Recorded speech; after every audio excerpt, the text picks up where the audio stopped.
Gustavus Adolphus of Sweden, also known as Gustav II Adolf, was one of the most influential monarchs of early modern Europe.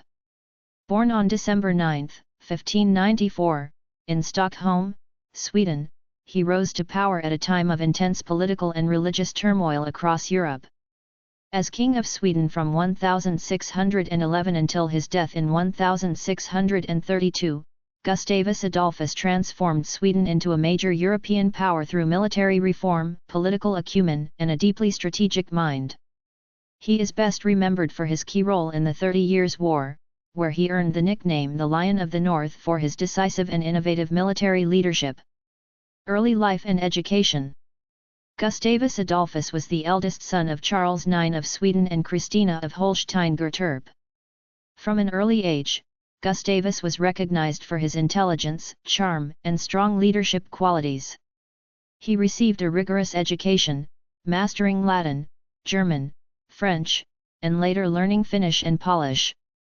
He also studied politics, philosophy, history, and military strategy. His early exposure to state affairs, often attending council meetings with his father, gave him deep insight into governance and diplomacy. At the age of 17, following the death of his father in 1611, Gustavus ascended the Swedish throne. Though young and relatively inexperienced, he was faced with immediate challenges. Sweden was at war with Denmark, Russia, and Poland, and internal strife plagued the nation. Despite these difficulties, Gustavus quickly asserted himself as a capable and visionary leader. Military reforms and domestic achievements. One of Gustavus Adolphus's most enduring legacies was his comprehensive military reform.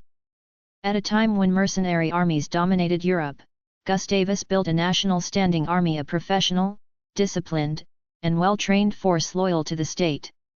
He reorganized the Swedish military using innovative tactics, including smaller, more mobile units, linear formations, and coordinated use of cavalry, infantry, and artillery. He introduced lighter, more maneuverable cannons and emphasized speed and firepower over sheer numbers. Gustavus also implemented social and administrative reforms within Sweden. He promoted education, supported the founding of the University of Tartu, in present-day Estonia, and the University of Abo, in modern Finland, and encouraged the spread of literacy and religious instruction. He modernized the Swedish bureaucracy, making it more efficient and centralized, and strengthened the power of the monarchy while respecting the Riksdag, Swedish parliament. Economically, Gustavus encouraged trade and industry, laying the groundwork for Sweden's emergence as a prosperous and powerful nation in Northern Europe. He pursued a policy of religious tolerance within Sweden, although he remained a staunch Lutheran. The 30 Years' War and military campaigns. Gustavus Adolphus's reputation as a military genius was solidified during his intervention in the 30 Years' War, 1618–1648, a complex and devastating conflict involving many European powers, largely over religious divisions between Catholics and Protestants. Sweden officially entered the war in 1630, with Gustavus leading his army into northern Germany to support Protestant states and counter the growing influence of the Catholic Habsburgs. His military campaigns were marked by brilliant tactics and swift victories. The most famous was the Battle of Bredenfeld, 1631, where his forces decisively defeated the imperial army under Count Tilly. This victory was not only a turning point in the war but also greatly enhanced his stature among Protestant nations. He followed up with further advances into southern Germany, capturing key cities and defeating formidable enemies. Gustavus's military success was not solely due to superior tactics. He was known for charismatic leadership and deep concern for his troops' welfare, which earned him immense loyalty. He was also a devout Christian who believed he was fighting a righteous cause to protect Protestantism. Death and legacy. Tragically, Gustavus Adolphus's life and military career were cut short at the Battle of Lutzen on November 6, 1632. Despite achieving a tactical victory, the battle cost him his life. He was killed in action, reportedly after becoming separated from his troops in the fog and wounded by enemy cavalry. His death was a significant blow to the Protestant cause, although Sweden remained a major power in the war for years afterward. He was deeply mourned across Europe, and his heroic image became a symbol of Protestant resistance.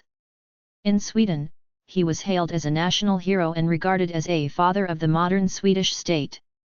Gustavus Adolphus's impact extended beyond his lifetime. His military innovations influenced later European warfare, and he is often considered one of the greatest generals in history. The Gustavian era marked the beginning of Sweden's golden age as a military and political power. He left behind a daughter, Christina, who would later become queen and continue many of his policies. Conclusion. Gustavus Adolphus stands as a towering figure in European history, a brilliant general, a reforming monarch, and a defender of Protestant Europe during one of its most turbulent periods. Through his leadership, Sweden rose from a peripheral kingdom to a major European power. His legacy lives on not just in military history, but in the very institutions and national identity of Sweden itself.